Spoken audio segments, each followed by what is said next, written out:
sehingga tetap dapat menyebarkan hal-hal positif untuk orang di sekitar kita dan juga minimal untuk diri kita sendiri.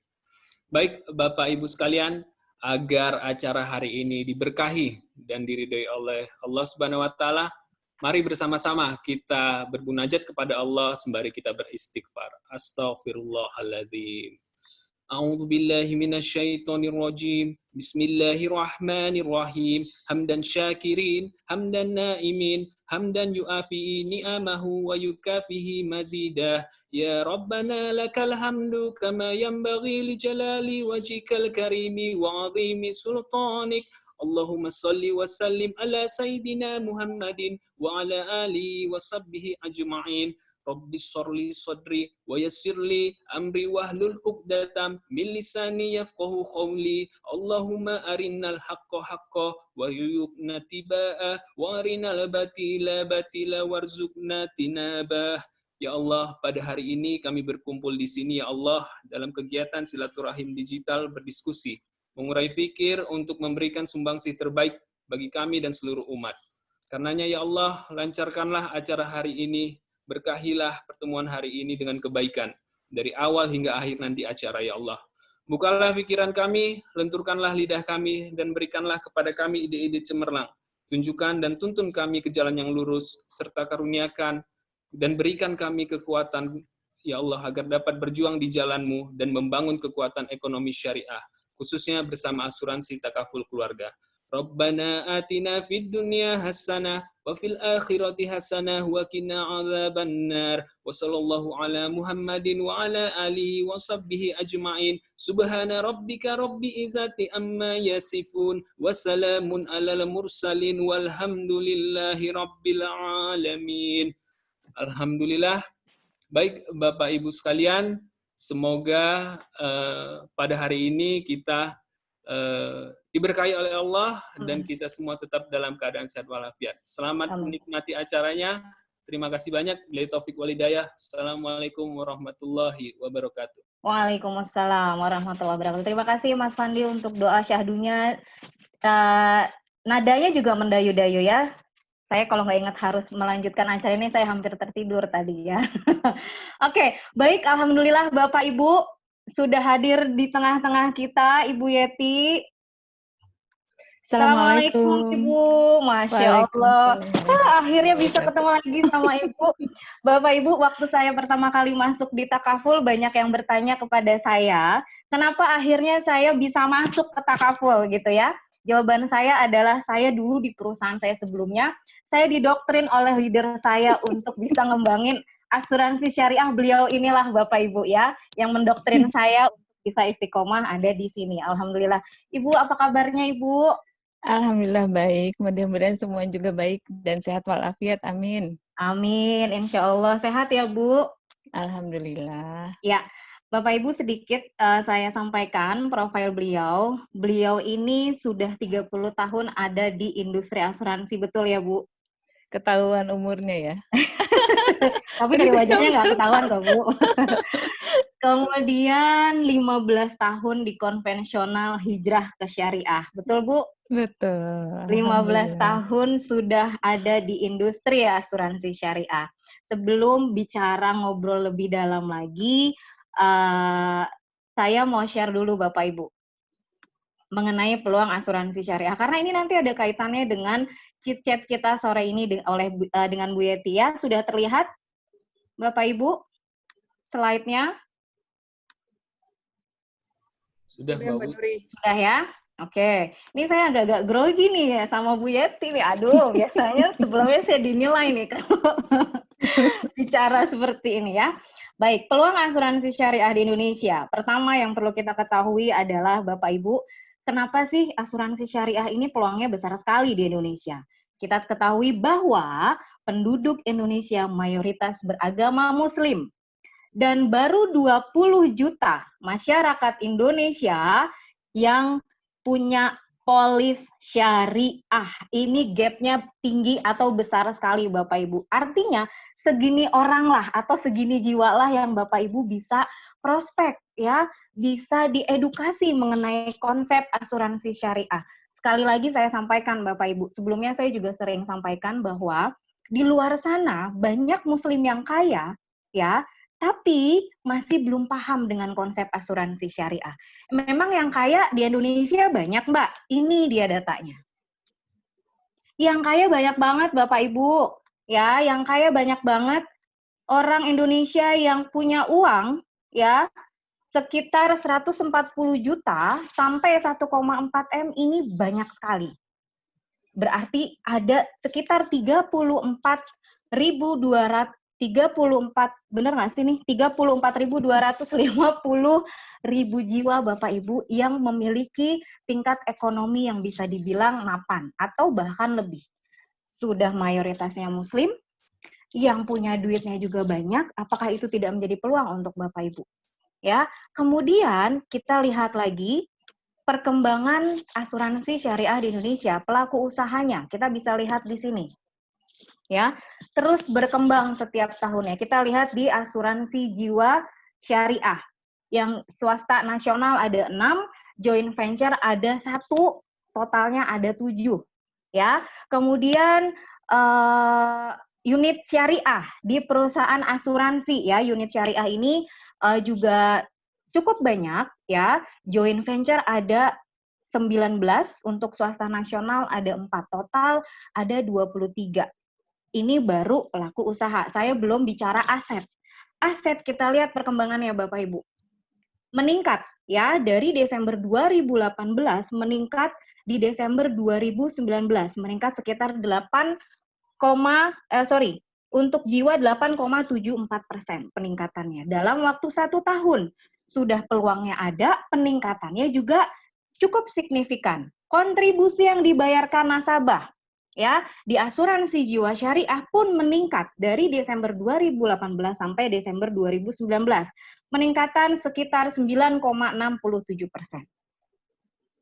Nah, ini adalah portofolio asuransi syariah berdasarkan jumlah polis terbit. Di sini yang paling banyak investment produk salah satunya adalah unit link. Ya, ini juga polisnya termasuk paling besar dibanding polis-polis yang lainnya. Ya, kemudian juga klaim yang sudah dibayarkan ke nasabah. Klaim, kalau bicara mengenai klaim di asuransi syariah, artinya klaim ini ditanggung bersama dengan konsep tolong-menolong dalam pengelolaan resiko di asuransi syariah, ya. Jadi klaim ini dibayarkan bukan dari uang perusahaan tapi dari kumpulan tabaruk. Ya, ini juga meningkat Bapak Ibu 47,98% dari Desember 2018 sampai Desember 2019. Total investasi, ini tadi saya sampaikan sebelumnya bahwa polis asuransi yang paling banyak adalah yang ada produk investasinya. Nah, ini kita bicara total investasinya. Total investasi dalam produk asuransi, ya, yang ada unsur investasinya pun meningkat 7,67% dari Desember 2018 sampai Desember 2019. Bapak Ibu, dengan data yang saya sampaikan, ini lagi-lagi menjadi peluang Bapak Ibu dan seharusnya ini menambahkan giroh Bapak Ibu untuk bisa mengedukasi ekonomi asuransi syariah untuk keluarga Indonesia yang mayoritas Muslim. Nyambung lagi ke Bu Yeti. Bu Yeti ini sebagai salah satu, beliau adalah Direktur LSP ya Bu ya? Saat ini iya. Oke, ya, jadi kalau bicara mengenai ASI itu juga berkaitan dengan Ibu ya Bu? Insya Allah, karena kebetulan sebelumnya juga dari 2010 saya menjadi pengurus di ASI. Di ASI, oke. Baik Bu. Ibu mohon maaf kalau nanti masih ada kekurangan ya dalam menjalankan talk show ini ya Bu. Biasanya diponten sama Ibu. Ibu mau tanya, di 15 tahun Ibu menjalankan profesi di industri asuransi konvensional, apa yang bikin Ibu akhirnya beralih ke asuransi syariah, Bu? Sebetulnya sih pasti ini umum lah ya semuanya. Karena gini, kebetulan saya tipe yang seneng banget kalau terima tantangan, sebetulnya gitu. Sehingga ketika terjun ke industri asuransi, itu juga sebetulnya tadinya cuma mau coba-coba aja, karena latar belakang pekerjaan sebelumnya nggak ada kaitannya sama pemasaran gitu. Oke, baik. Tapi kemudian saya mendapat tantangan, coba aja dulu gitu ya. Jadi tahun 90 itu saya coba. gimana sih kalau jadi agen pemasar tuh seperti apa gitu. Nah, ternyata lumayan banyak tantangannya ya, artinya gini, kita kalau jadi pemasar tuh akhirnya harus mau belajar apapun. Pengetahuannya harus terus bertambah Iya, karena kita nggak tahu ketemu calon nasabah yang seperti apa. Apakah mereka itu orang-orang yang mungkin di atas kita pengetahuannya, tetapi yang jelas sebagai pemasar ya kita harus bisa ikut menjabani kalau ada komunikasi atau perbincangan dengan mereka. Nah, kemudian dari situ saya merasa kok tantangannya banyak, tapi saya alhamdulillah bisa melewati. Tapi kemudian saya beralih nih sebenarnya Nur, nggak hanya iya. di pemasar aja. Saya muter gitu di satu perusahaan karena saya tipe setia. Iya Bu, sama dong kayak saya Bu. Jadi saya muter di perusahaan itu mulai dari juga pernah di bagian produk, kemudian pernah juga di training and development, pernah juga di manajemennya, kemudian juga pernah di training dan sebagainya gitu ya. Iya, Nah dari situ tuh buat saya mendapat banyak sekali masukan dan kemampuan bertambah dengan sendirinya. iya, Tapi kemudian ketika saya mempelajari lebih banyak lagi tentang syariah, ini apa ya? Itu kan kira-kira sekitar tahun 2000-an lah gitu syariah. Itu kan kalau takaful udah ada. iya, Sehingga saya bertanya-tanya, ini apa sih takaful gitu ya? Cuman sendirian dan sepertinya kok yang lain kayaknya nggak terlalu tertarik ke situ gitu. iya. Tapi kemudian akhirnya saya coba belajar, baca-baca, hanya ingin tahu aja. Malah alhamdulillah saya dapat tugas untuk mendirikan unit syariah di tempat pekerjaan yang sebelumnya, Iya, di mana di sana semua kan namanya GV ya. iya, Jadi nggak ada yang namanya direksi yang muslim. Kebetulan hanya satu orang, semuanya kebanyakan bule, dan buat iya, mereka kan nggak ada kaitannya sama iya, ibadah gitu ya. iya, iya. Jadi sebetulnya itu Sebatas bisnis tantangan ya Bu. Iya, bener. Jadi tantangan baru lagi buat saya, gimana caranya sih kita meyakinkan orang yang tidak ada kaitan dengan ibadahnya, dengan oke. kepercayaannya, Iya, tetapi mau mendukung kita gitu. iya, iya. Nah, tantangan itu yang membuat saya harus belajar lebih banyak lagi. Makin belajar banyak, makin nggak bisa lepas dan makin haus. Ternyata ini yang kita cari selama ini gitu. Insya Allah seperti itu. Oke, baik. Kan saya sedikit sedikit banyak tahu ya Bu ya. Perjuangannya Ibu nih. Dulu Ibu juga sempat ngebangun tim ya Bu di agensi, betul ya Bu? Iya, Dari nol betul, ya Bu. betul. Sampai Betul. akhirnya jadi punya sekian banyak tim itu gimana ceritanya Bu?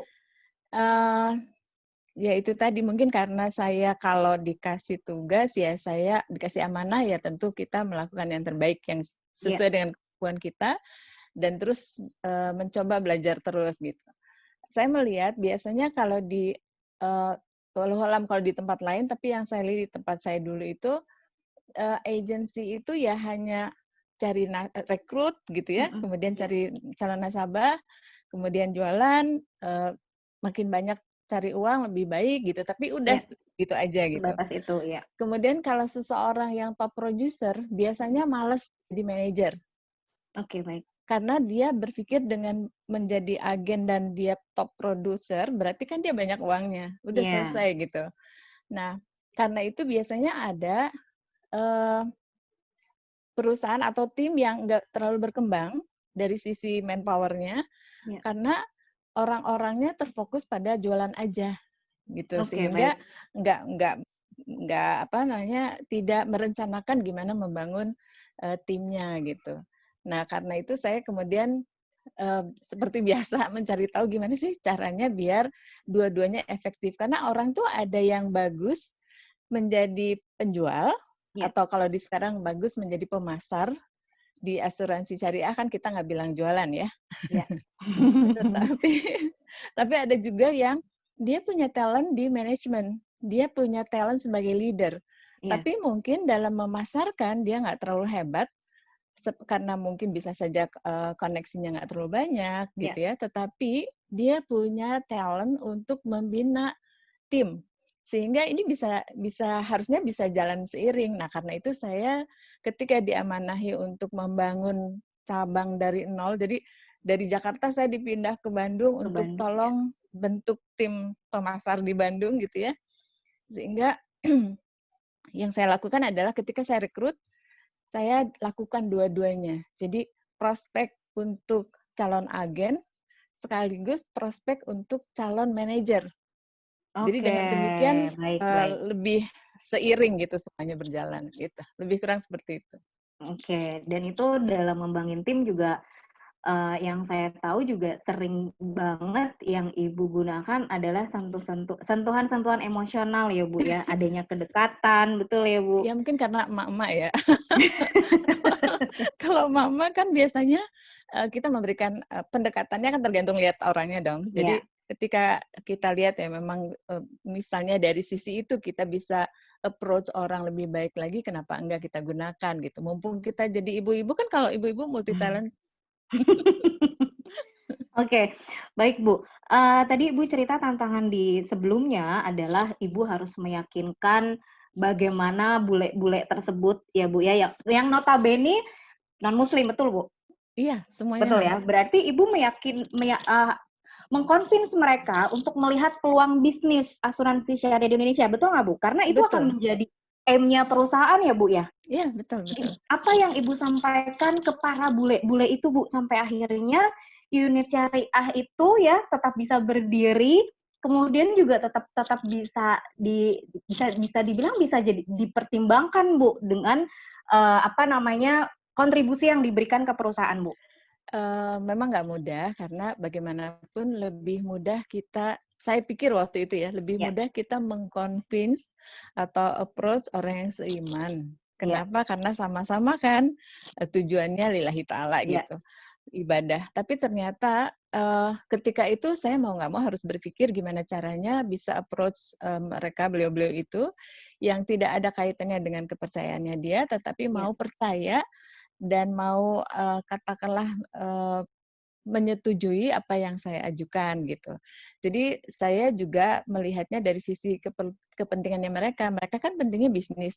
Saya Iya. berikan ini loh peluang bisnisnya bagus, kemudian ini loh konsepnya yang kalau ini dijalankan dengan benar maka akan terhindar dari kerugian perusahaan dari mismanajemennya Oke, gitu ya, karena oke, klaim baik. dan sebagainya bukan dari perusahaan dan sebagainya. Nah, sisi itu yang saya ungkapkan, kemudian beliau-beliau itu merasa, oh iya juga, kenapa enggak? Karena setelah dijelaskan alurnya, konsepnya dan sebagainya, mereka paham gitu, sehingga ya akhirnya menyetujui. Menyetujui ya, dan itu tetap bisa dipandang ya Bu ya waktu itu akhirnya ya bisnis asuransi syariah. Artinya gini Eh, deh. Iya, ya, kalau tetap dipandang atau enggak, semuanya kan berjalan tentu ke atas izin Allah gitu ya. Ya, Ketika kita melakukan semuanya lillahi ta'ala, insya Allah nawaitunya adalah untuk melakukan kebaikan, ya insya Allah dibantu juga kan jalannya, Allah juga mempermudah semuanya.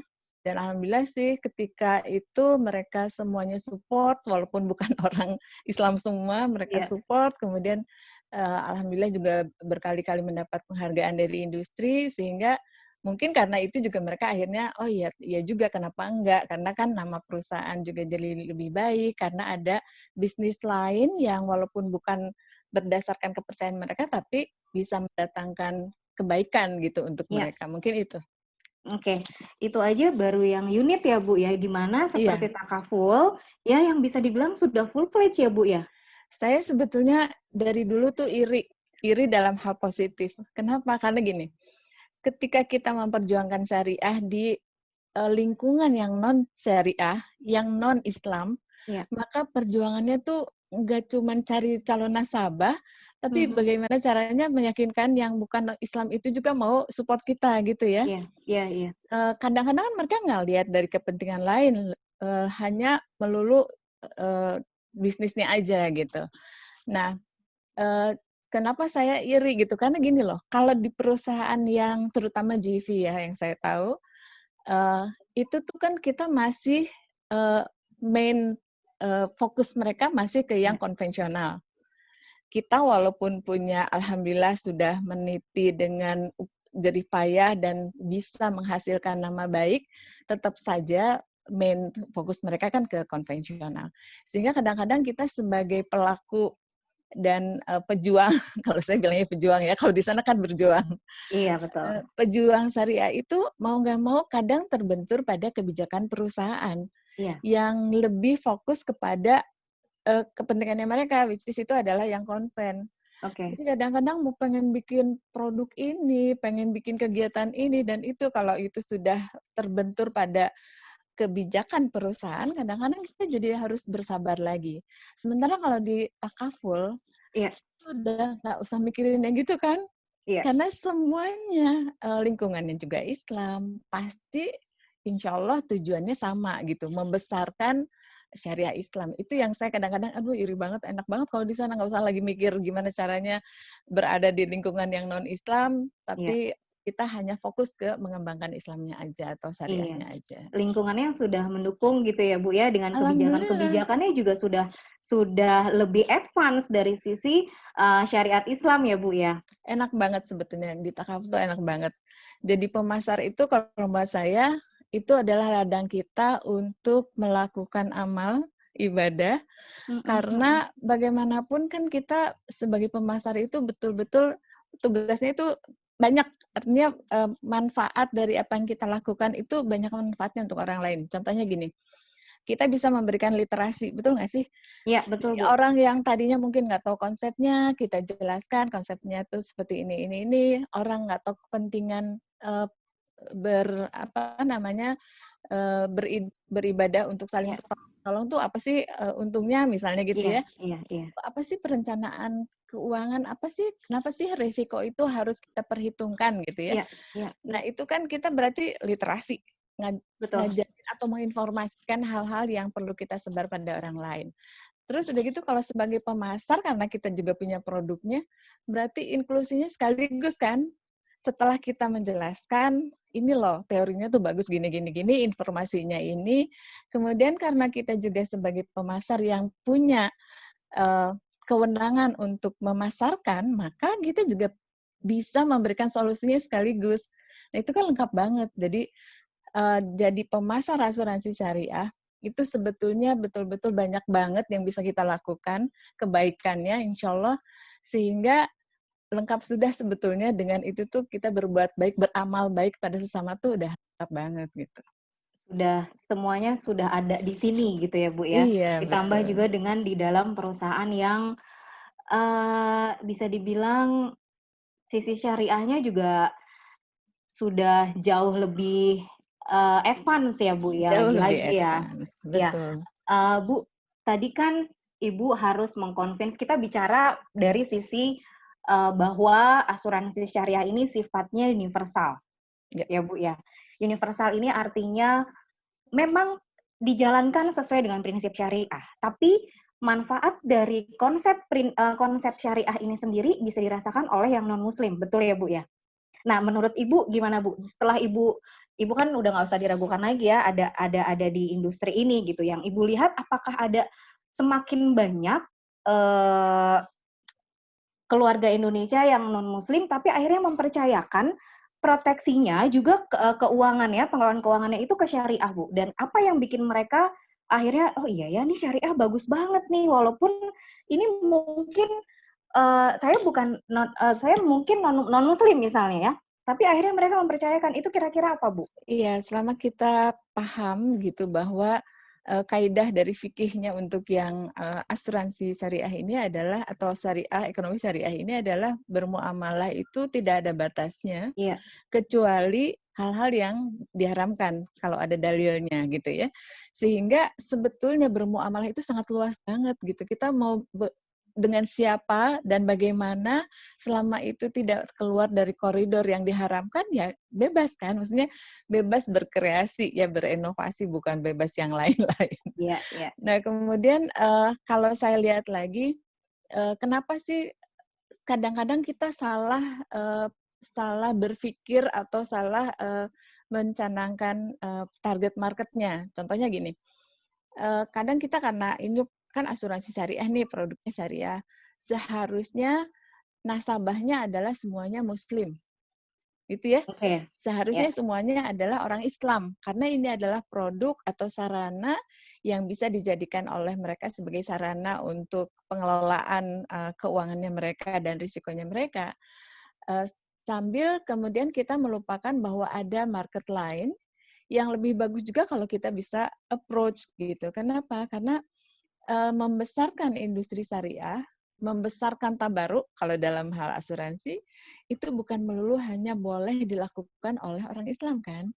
Iya. Orang-orang yang non-Islam juga boleh merasakan atau menikmati konsep dari pengelolaan risiko secara syariah ini. Sehingga dengan kita bisa menjelaskan konsepnya, dengan kita bisa memberikan bukti, kan harus dibuktikan ya. Iya, betul. Kalau cuma teori aja juga kan mereka mungkin nggak percaya. Tapi kalau kita buktikan bahwa ini loh konsepnya begini dan ini buktinya begini, begini, begini, kemudian ditambah juga ada survei-survei yang juga mendukung kita, sehingga akhirnya banyak yang justru non-Islam Iya.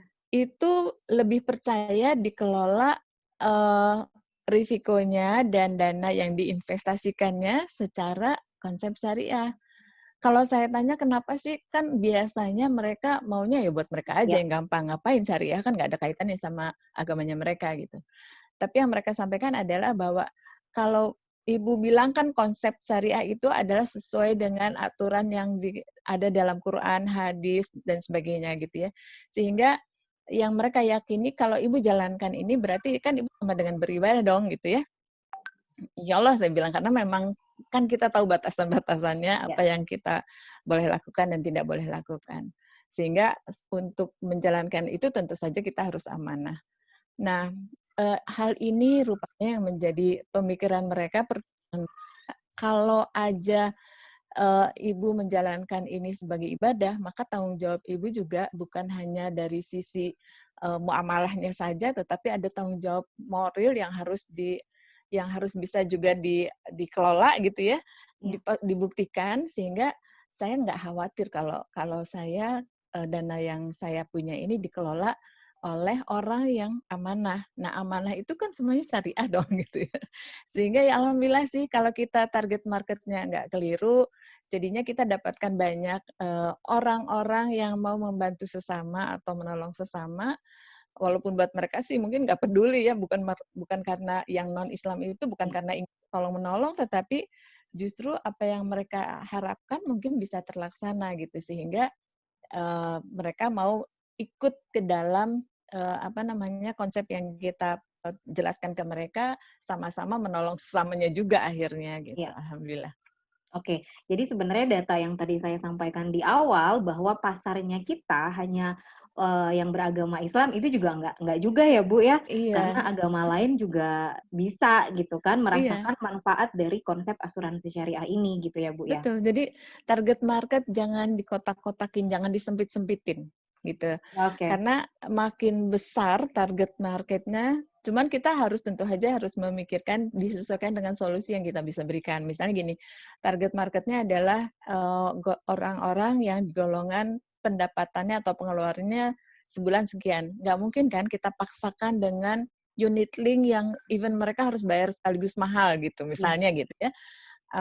Kebalikannya kalau kita approach juga orang-orang yang bukan di kalangan itu, ya tentu saja kita juga harus punya produk yang bisa memberikan jawaban atas kebutuhannya mereka gitu.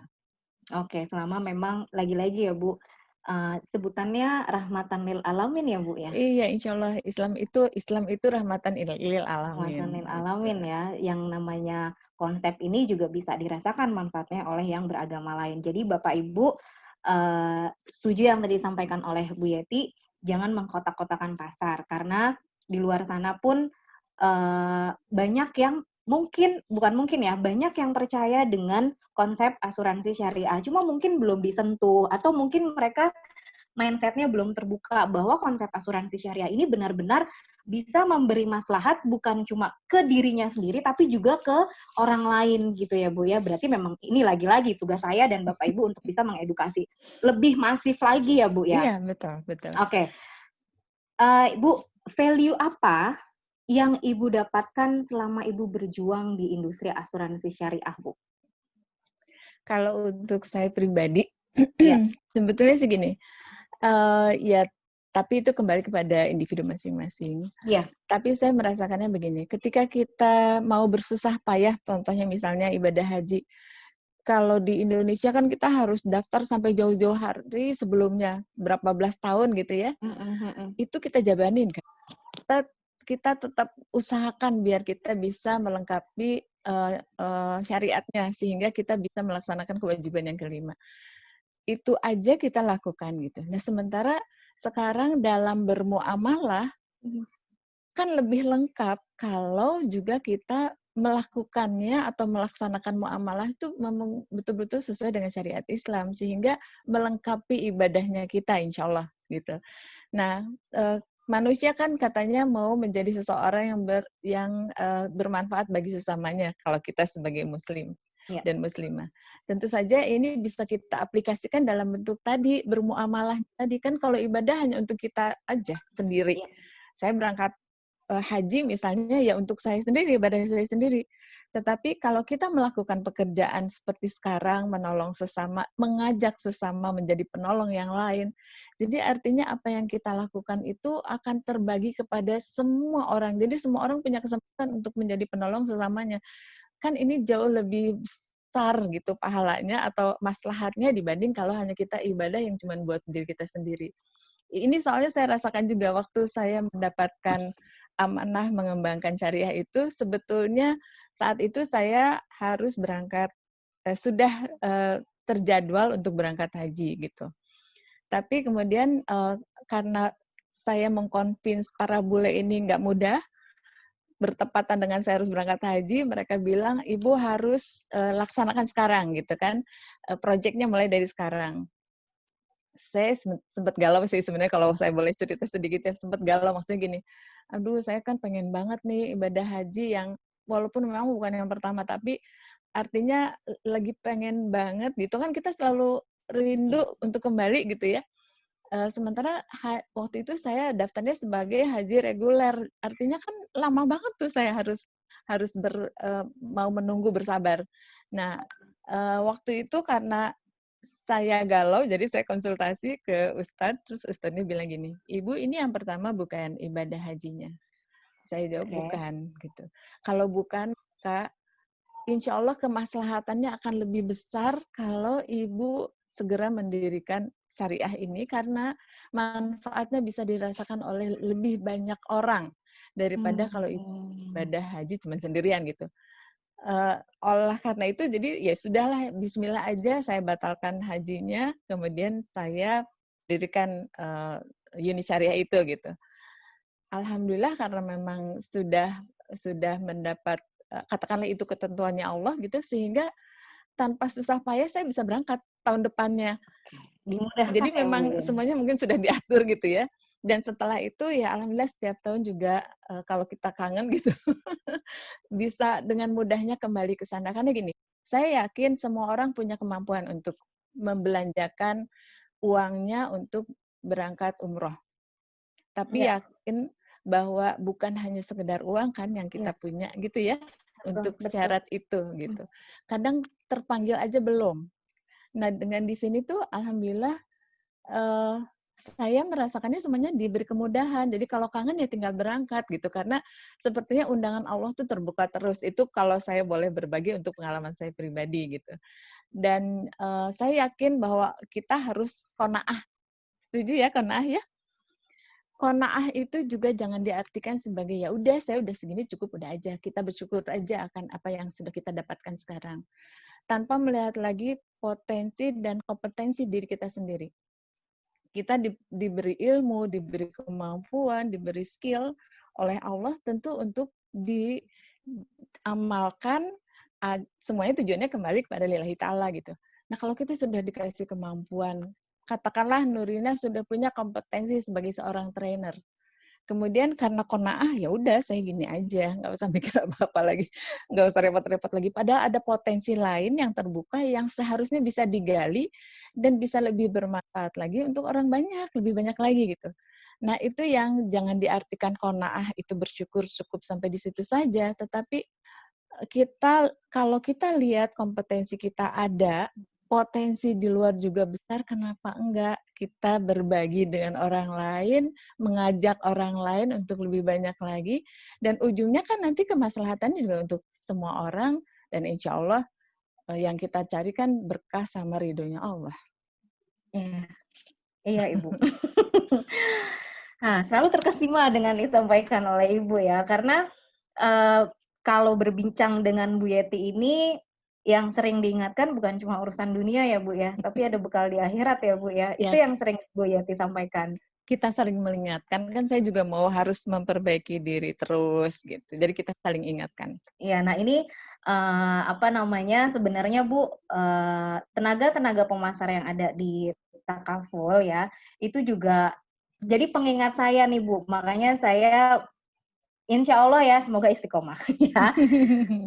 Beliau itu yang berjuang ya Bu ya, yang berjuang bersama Takaful gitu ya, itu juga tidak bisa dipungkiri kendala pasti ada ya Bu ya. Kendala itu pasti ada dimanapun berada, tapi kendala yang mereka hadapi insya Allah itu sebagai bentuk jihad ya Bu ya. Insya Allah, iya betul, betul. Sebagai bentuk jihad, dan memang yang namanya jihad juga nggak mudah, tapi insya Allah pasti ada jalan ya Bu.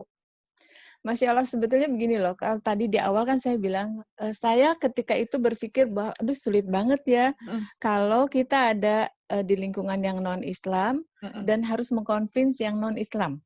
Ya. Gitu ya. Padahal sebetulnya terbalik loh. Justru ketika kita mengconvince yang non-Islam, cukup dengan segala sesuatu yang sifatnya rasional. Oke. Ini memberikan manfaat ini, dan sebagainya gitu ya. Asal jangan terlalu berlebihan karena itu juga kan dilarang oleh agama. Ya.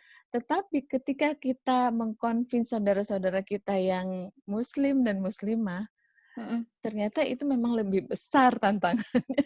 Karena gini, karena bisa saja mereka, apalagi kalau saya kan tadinya bukan dari awal di syariah gitu ya. Jadi mereka juga kadang yang sesama muslim dan muslimah itu emang Yeti tahu itu dari mana gitu. Emang ngerti hukumnya apa gitu. Jadi lebih banyak ngetes kita sehingga ya mau nggak mau kita juga, tapi kalau saya menjadikan itu sebagai satu cambuk untuk saya mau belajar lebih mendalami lebih banyak lagi gitu. Sampai sekarang saya masih belajar, tiap subuh saya masih kajian muamalah dan membedah fatwa-fatwa. Jadi itu justru memperkuat kita bahwa ini tuh sesuatu hal yang sangat bagus, semuanya ada di Quran dan hadis gitu ya. Cuman gimana caranya kita menyampaikan pada orang-orang, ya tentu konsekuensinya kita jangan berhenti belajar. Dan kalau untuk pemasar, ya kita jangan mengkotak-kotakan tadi itu. Jadi kita harus anggap bahwa karena ini adalah satu konsep yang universal, boleh dinikmati, dilakukan oleh siapapun selama itu mengikuti syariah Islam, maka kita buka lebar-lebar dan kita ajak sebanyak-banyaknya orang yang mau ikut menolong sesama. Oke, terima kasih Ibu. Ibu boleh ya langsung ada sesi tanya jawab ya Bu? Insya Allah, kalau saya Ini bisa menjawab, insya Allah. baik, ini dari Bu Nena nih. Bu Nena bukan pertanyaan sih Bu, tapi Bu Nena bilang gini Bu, biasa lihat Bu Yeti di TV ya, acara cerdas 5 menit. Adem katanya, adem tapi tetap bisa memberikan semangat ya. Itu saya juga suka nonton Bu Nena ya. Jadi Bu Nena sebelumnya juga pernah melihat Bu Yeti ya. Oke, kemudian ada pertanyaan gini, Bu. Bu Yeti, gimana caranya agar konsep asuransi syariah yang beda dengan konvensional itu semakin banyak diketahui orang di luar sana, Bu? Terutama kepada umat Islam. Apa yang bisa kita lakukan sebagai tenaga pemasar, sebagai tenaga pemasar asuransi syariah? Gimana Bu, kira-kira Bu? Itu yang tadi saya bilang. Jadi alhamdulillah kita sekarang banyak sekali sarana yang bisa kita gunakan. Kalau Bapak dan Ibu dan teman-teman melihat sekarang ini YouTuber itu banyak banget ya. Banyak banget gitu. Asal TikTok-kan langsung viral. Ya. Kemudian mereka dari situ kan mendapat banyak gitu. Nah, kenapa sarana ini nggak kita gunakan untuk siar? Jadi ya terserah orang mau dengerin sekarang atau nanti gitu, tapi kita terus gitu dengan tekun kita lakukan siar. Bikin aja konten YouTube misalnya gitu ya, yang isinya menjelaskan konsep syariah itu bagus loh, konsepnya tuh begini begini begini. Orang-orang kan lama-lama ngedenger gitu ya, tapi jangan bosen. Jadi nanti setelah ini seri yang lain lagi yang membahas apa, seri lain lagi. Mungkin kita bisa dapat semuanya, artinya gini, kita bisa memberikan literasi atau informasi, sosialisasi tentang konsep kepada siapapun, karena kan kita nggak tahu yang nonton YouTube-nya kita siapa aja, gitu ya. Kemudian yang kedua, barangkali dari situ kita dapatkan lagi orang-orang yang kemudian, oh iya ya, ternyata syariah itu bagus. Contohnya misalnya kalau Ibu Nena pernah lihat saya di TV, itu kan TV yang juga nggak terlalu disayangi oleh umat Islam gitu ya. Tapi ya saya terus aja lakukan. Kenapa? Karena buat saya itu bagian dari siarnya saya gitu. Dan orang tuh suka protes gini, ih ibu ngapain? Ibu cuma nerangin doang di situ, tapi ibu nggak dapat apa-apa, ibu nggak dapat nasabah gitu kan. Saya cuma bilang bahwa ya tujuan kita kan memberikan literasi gitu, memberikan sebanyak-banyaknya informasi yang mungkin dengan cara yang sederhana tapi bisa dipahami atau dimengerti oleh orang lain gitu, dengan segala keterbatasan yang kita punya. Karena saya sering dapat dari perusahaan-perusahaan lain tuh gini, "Ya, Bu Yeti makasih ya, karena, orang-orang tuh nasabah saya dengerin Bu Yeti jadi sekarang nyari produk syariah ke saya," gitu. Sementara saya sih nggak jual, nggak menawarkan produk. Perpanjangan tangan ya, Bu, ya? Artinya tidak harus untuk segolongan orang, tapi kita lakukan niatnya kan menyebarkan informasi sebanyak-banyaknya, insya Allah. Mungkin nanti bisa ngajak Nurina sama yang lainnya, Ibu Rina ya tadi Bu Rina, yang betul. tanya, bahwa gimana sih caranya bikin konten, atau mungkin misalnya kalau ada pengajian, kan sekarang banyak tuh majelis-majelis taklim online, karena kan lagi nggak boleh ya, lagi harus tidak boleh berkerumun dulu. Ya. Jadi sekarang banyak banget tuh program online ngajakin teman-teman untuk cerita bagaimana konsep syariah itu gitu. Oke, terima kasih Bu untuk penjelasannya. Jadi memang kitanya sendiri harus punya keinginan yang kuat ya Bu untuk bisa menyebarkan konsep ini melalui media apapun. Bahkan kalaupun kita lagi ngobrol sama ketemu teman, mungkin sedikit demi sedikit bisa nyelipin ya Bu ya. Bukan Iya, jadi jualan, tapi paling tidak menyampaikan ada konsep asuransi syariah nih gitu ya Bu ya. iya seperti yang saya sampaikan tadi, saya mau koreksi, kita di syariah tidak jualan. Iya, Karena kalau oke, jualan baik. kalau jualan polis, akadnya jual beli, Bu. Iya, oh iya benar. Maaf Bu. Iya benar-benar. Iya benar-benar Bu. Ini mengingatkan karena saya mungkin juga lupa. Iya, iya, iya. Artinya dimanapun kita tetap bisa siar kan sebetulnya kalau menurut saya sebut itu siar walaupun sebetulnya siar apa sih cuman gitu doang gitu ya. Iya, Tapi artinya niat baik kita untuk menyebarkan pengetahuan yang atau informasi yang mungkin bisa berguna, ya kenapa enggak, di mana aja kalau lagi ngumpul, enggak tuh kalau syariah tuh nggak boleh gitu, tapi syariah tuh gini gini gini gitu. oke. Jadi Jadi ya mudah-mudahan dimudahkan jadinya iya, gitu. masuknya jadinya smooth ya Bu ya. Oke. Ini ada lagi nih Bu dari Mas Khairul Sulaiman. Alhamdulillah Bu Yeti sangat inspiring. Nice to meet you. Dan saya setuju dengan yang Ibu sampaikan bahwa Islam itu menyeluruh dan dapat bermuamalah. Saya mengalaminya saat ini. Islam itu luas, Islam itu mudah. Pertanyaan saya Bu, bagaimana cara meyakinkan tenaga pemasar atau leader yang masih mempunyai mindset bahwa agen syariah atau customer kita harus muslim, ya? Karena setelah dipahami dengan seksama, fungsi asuransi jiwa syariah itu manfaatnya lebih luas gitu, Bu. Gimana Bu cara mengkonvinsi ya, Bu? Ya itu jadi yang kalau saya sih lebih sering melihat, saya suka data gitu ya. Jadi ketika saya melihat data, mungkin Nurina juga tahu ya dulu saya minta dong datanya gitu ya. Iya, Yang karena kita di unit, jadi kan kita punya data yang konven juga dong, bisa iya, minta gitu. Itu saya pentelengin tuh, saya liatin tuh, "Ih, ini ya polisnya," gitu ya, karena kita orang dalam kan kita boleh lihat ya. Ini polisnya besar-besar gitu, mereka membayar kontribusinya, premi kalau di konven. Kenapa enggak ya, kita menawarkan juga pada mereka. Dan, karena itu saya, di pekerjaan yang lampau itu saya selalu convince kalau kita bikin produk nggak boleh copy paste, nggak boleh mirroring dari yang konven ke syariah. konten. Kenapa? Karena yang saya harapkan, yang saya tuju adalah setiap orang itu berhak memiliki polis. Walaupun dia bukan Islam, dia berhak juga memiliki polis syariah gitu. Kenapa? Karena kalau bukan non-Islam itu adalah dari segi features-nya juga beda, produknya lain, jadi ya boleh dong dia lengkapi yang features-nya berbeda dengan yang dia sudah punya yang konven. Terus kalau untuk yang Islamnya sendiri, ya ini memang wadahnya, sarananya untuk kita bisa mengelola keuangan dan risiko ini dengan cara saling menolong sesama. Nah, jadi artinya buka lebar-lebar aja, banyak aja kita berdiskusi, boleh juga Pak Hairul misalnya dari data yang konvennya banyak itu, kenapa nggak kita diskusikan nih loh, ini adalah prospek kita juga gitu.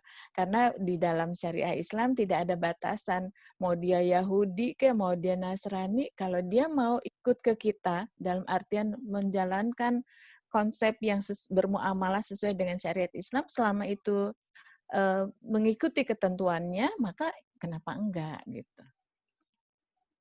Sukses ya Pak Oke, jadi Mas Omrisa. Khairul semoga amin, insya Allah. Semoga dengan penjelasan Ibu semakin bisa banyak yang terkonvins setelah berdiskusi dengan Mas Khairul ya.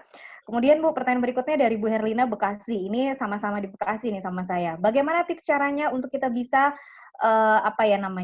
bisa dibilang closing the case dalam menjual asuransi syariah ke kalangan menengah ke atas, Bu? Ya, pertama jangan menjual. Baik. Ingat lagi akadnya adalah bukan jual beli. Tapi kita menawarkan orang itu mau bersama-sama menjadi penolong sesama. Itu kuncinya. Jadi kalau kita menjual, aduh, akadnya jual beli gitu ya. Ya. Nggak ada tuh di syariah jual beli. Kemudian polis itu bukan jual beli. Yang pertama tentu kita lihat apakah dari kalangan kita, ada di kalangan kita itu adalah orang-orang yang menengah ke atas. Kalau begitu, apakah seorang pemasar itu harus dia di kalangan menengah ke atas agar dia bisa menawarkan produk ini di kalangan itu? Ya enggak juga.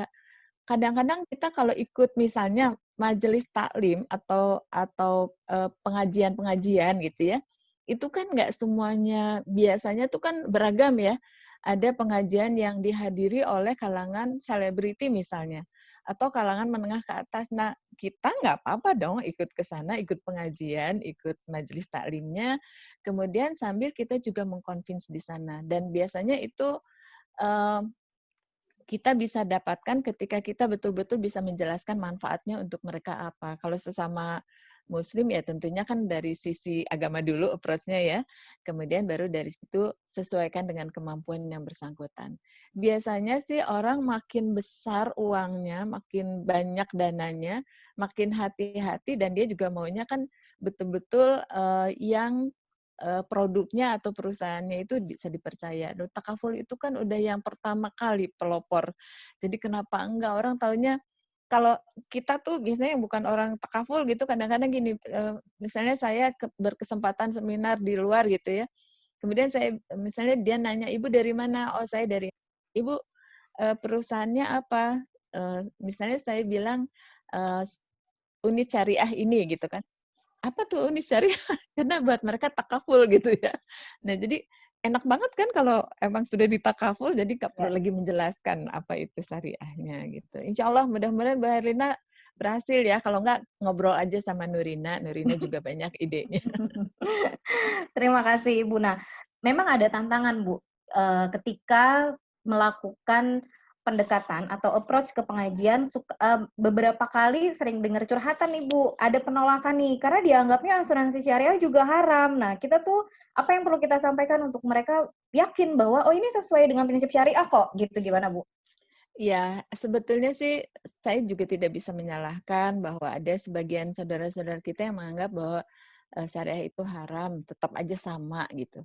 Tapi kalau kita lihat lagi, makanya mungkin kita juga harus lebih banyak belajar usul fikihnya apa, kaidah fikihnya apa, sehingga kita juga lebih mantap ketika ikut menjelaskan.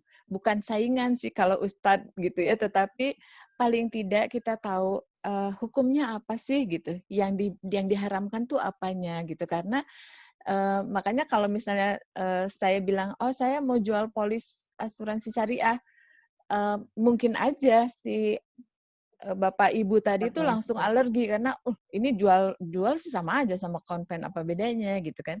Jadi yang pertama harus kita pahami adalah hukumnya apa sih sehingga itu yang bisa kita share. Dan karena Quran itu satu kan, nggak ada Quran versi ini versi itu, ayat dan suratnya juga sama.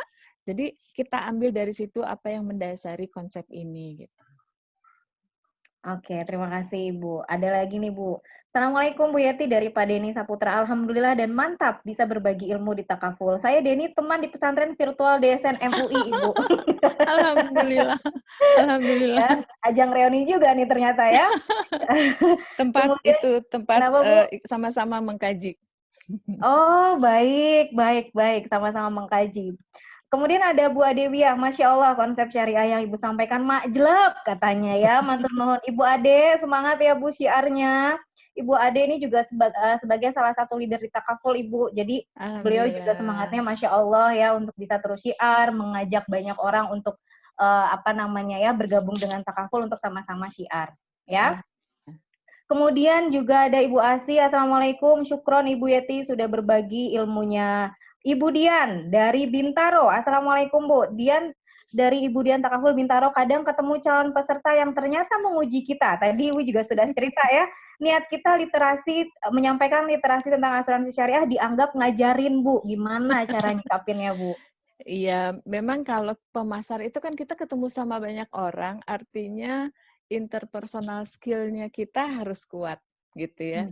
Artinya kita harus siap kita ketemu dengan orang yang punya karakter apa gitu. Nah, dengan demikian maka kita bisa mengatur, adjust bagaimana kita approach orang-orang tersebut. Misalnya gini, kalau saya ketemu sama orang yang decision maker, biasanya kan mereka nggak sabaran gitu ya, jadi maunya to the point dan sebagainya.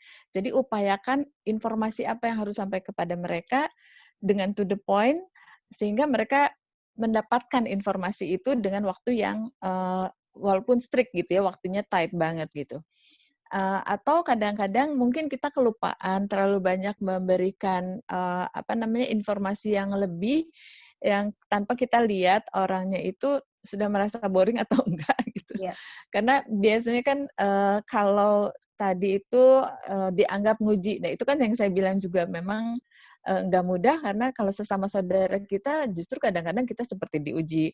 Tapi selama kita tahu, paham bahwa apa sih yang mendasari hukum syariah ini, maka insya Allah itu akan tidak bermaksud untuk menggurui, tetapi untuk katakanlah memberikan informasi yang mungkin beliau belum tahu, sehingga kita berikan informasinya. Tapi kalau kita sudah melakukan siarnya, dan mereka masih belum juga meyakini saat itu, ya nggak apa-apa, jangan bosen.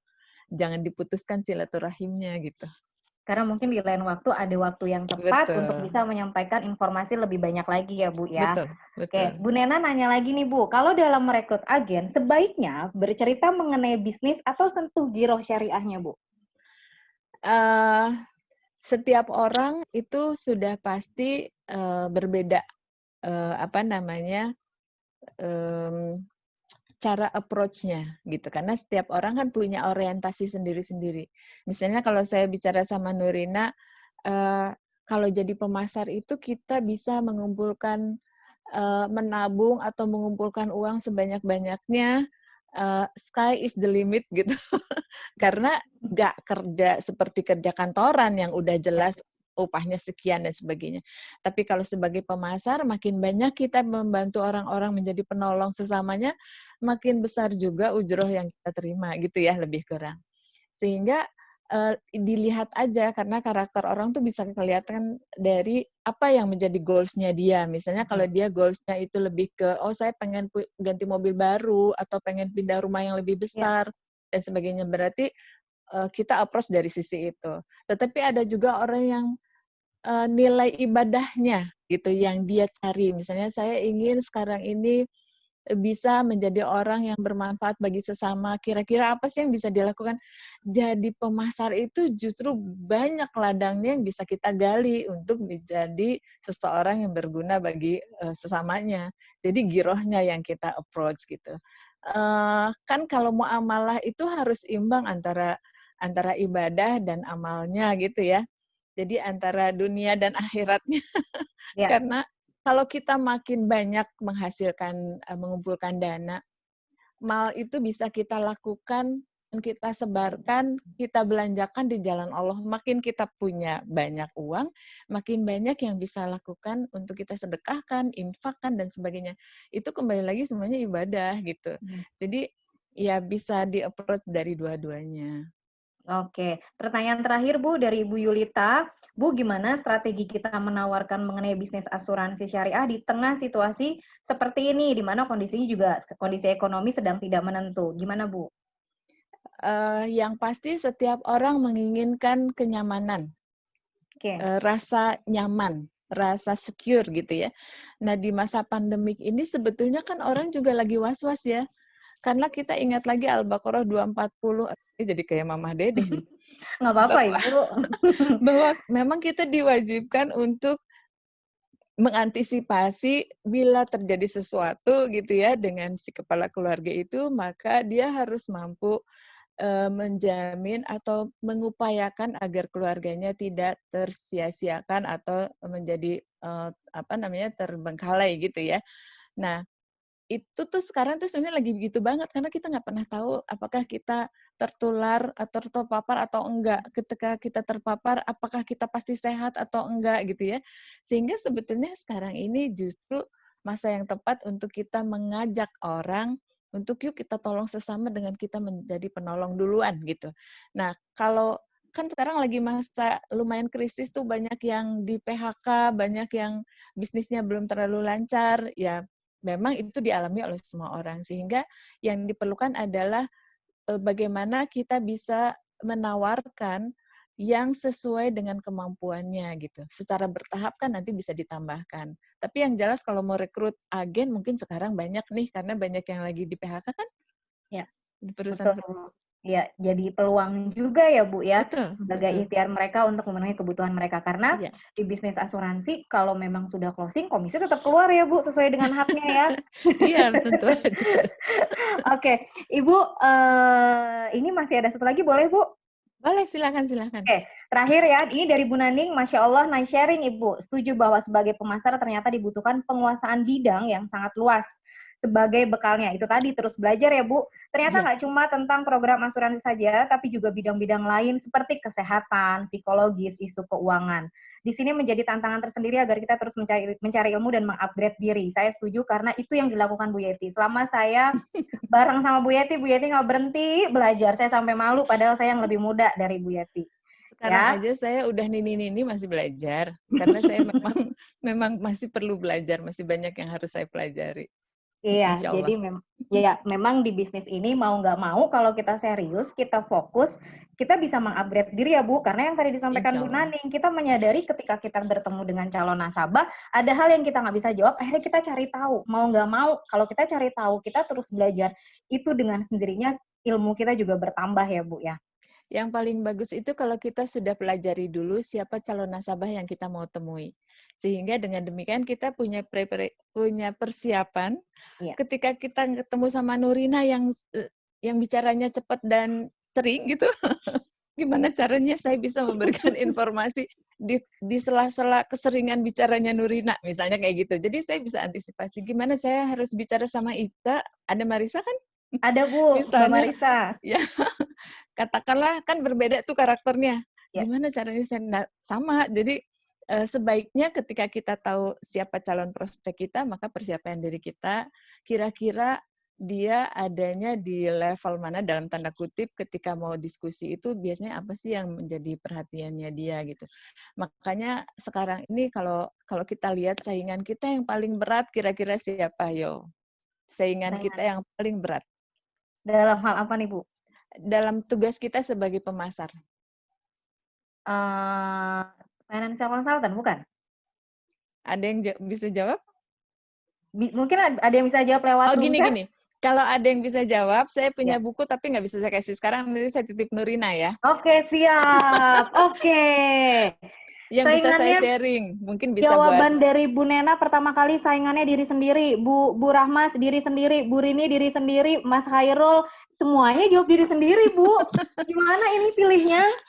kalau diri sendiri itu pasti jawabannya masih belum pas banget gitu ya. Oke. Kalau diri sendiri itu kan lebih ke bagaimana kita menantang diri kita sendiri, menaklukkan diri kita sendiri. Tapi ini yang saya maksud adalah saingan kita, tugas kita sebagai pemasar. Karena tadi kembali lagi pada Ibu siapa tadi yang kan kita harus mempersiapkan diri nih, kita harus punya data-data kira-kira informasi calon nasabah kita itu seperti apa. Karena kan kita harus fact finding dan sebagainya ya.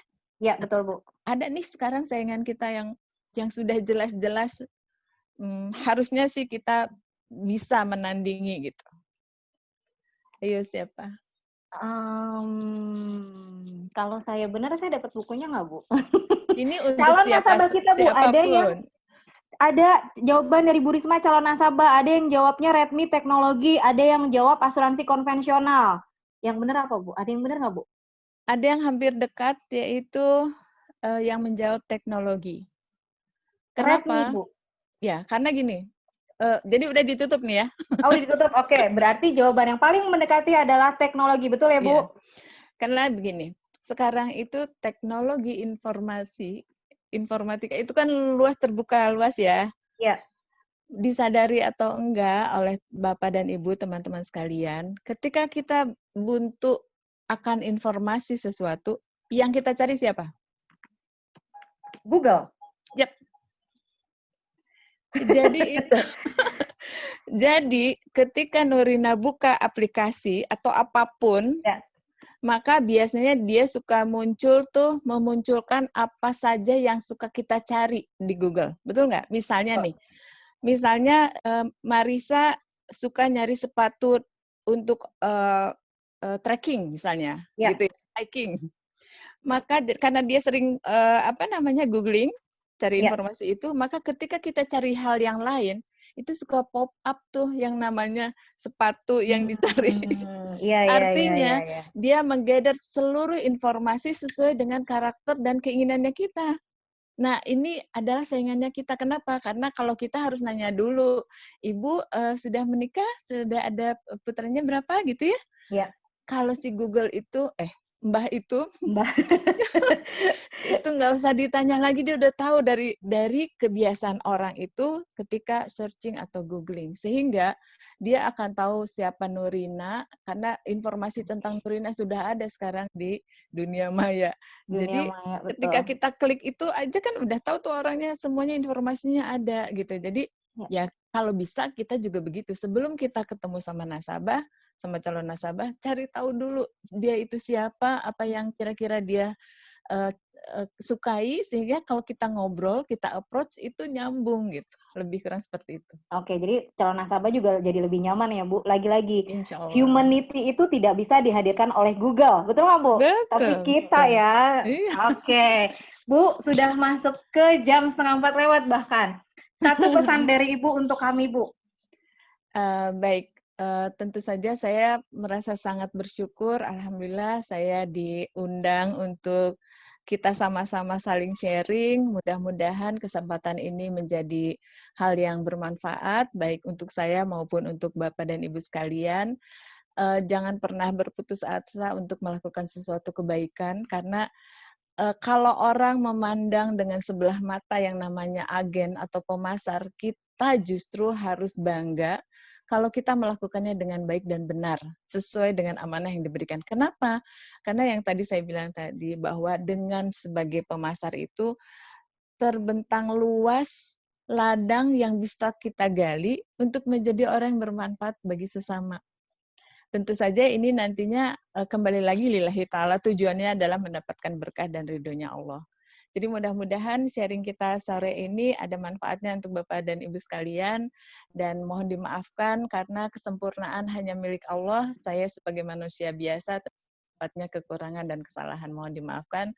Wassalamualaikum warahmatullahi wabarakatuh. Waalaikumsalam warahmatullahi wabarakatuh. Ibu, ini ada pertanyaan terakhir, janji. Ini terakhir, Bu. Ini terakhir ya. Relaksasi masih diperpanjang ya, Bu. Ini sih nyuri informasi judulnya.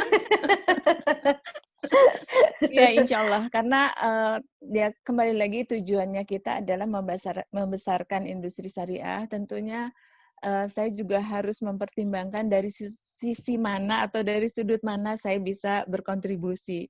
Dan kebetulan saya diamanahi untuk mengelola sertifikasi ini, tentunya buat saya menjadi satu hal yang tantangan baru, gimana caranya ini bisa menjadi sedemikian banyak membantu Bapak dan Ibu, kemudian juga gimana caranya termudahkan semuanya, dan kontribusi saya dalam hal ini tentu saja memudahkan Bapak dan Ibu yang mau mengajak sesama menjadi penolongnya gitu ya. Sehingga saya jalankan yang namanya relaksasi di masa pandemik karena boro-boro untuk prospek ya, ke kantor kan susah ya. Jadi di rumah rebutan WiFi, betul ya? Ya. Makanya kenapa dibuat relaksasi. Insya Allah janjinya saya akan memberikan informasi 2 minggu sebelum relaksasi ditutup. Insya Allah kami akan beritahukan. Dan yang penting tolong lengkapi seluruh persyaratan yang mudah itu biar nanti semuanya clean gitu. Di sistem kami juga clean, nggak ada lagi yang outstanding. Oke, terima kasih Ibu. Yeay. Sama-sama. Ya, ini Bapak Ibu langsung dapat informasi mengenai relaksasi dari sumbernya nih. Ya, jadi dimaksimalkan kesempatan ini ya Bu ya. Oke, Ibu, kami tadi kan bilang makasih sudah diundang. Seharusnya saya yang berterima kasih sekali Ibu sudah menyempatkan waktunya untuk bisa sharing ke kami, terutama ke saya, sudah melepas rindu karena saya udah lama juga nggak belajar dari Ibu gitu ya. Alhamdulillah hari ini dikasih kesempatan. Sebagai ucapan terima kasih kami, Ibu, ada sedikit penghargaan. Terima kasih Ibu, ini penghargaan mungkin Alhamdulillah. tidak dinilai dengan uang, tapi dari ketulusan hati kami yang paling dalam, ucapan terima kasih yang paling dalam karena sharingnya Ibu, karena girohnya Ibu, karena perannya Ibu, karena kontribusinya Ibu. Alhamdulillah itu juga membantu kami dalam menjalankan bisnis ini. Sekali lagi terima kasih Ibu, semoga apa yang sudah Ibu kontribusikan, apa yang sudah Ibu lakukan, itu menjadi amal jariah untuk Ibu. Amin, Amin, alhamdulillah. amin ya robbal alamin. Mudah-mudahan apa yang kita lakukan sore hari ini menjadi mendapat ridho dan berkahnya Amin, Allah. Dan tolong sampaikan salam saya untuk Pak Angki. Mudah-mudahan insya Allah sukses nanti disampaikan. semuanya. Assalamualaikum warahmatullahi wabarakatuh. Waalaikumsalam warahmatullahi wabarakatuh. Terima kasih Ibu Pamit sekali lagi. ya. Iya, terima kasih Ibu. Assalamualaikum.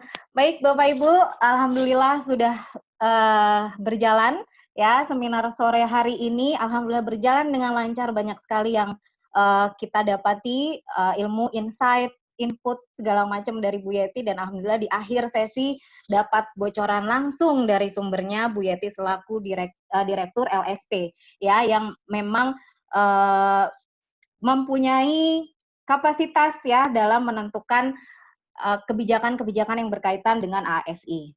Terima kasih Bapak Ibu sudah join bersama kami. Semoga apa yang kita ikhtiarkan hari ini diridhoi oleh Allah Subhanahu wa taala, dan ini menjadi jalan pembuka untuk kita sama-sama syiar asuransi syariah ke seluruh keluarga Indonesia. Mohon maaf masih banyak kekurangan dari kami, terutama saya secara pribadi. Mohon maaf atas ucapan yang tidak berkenan.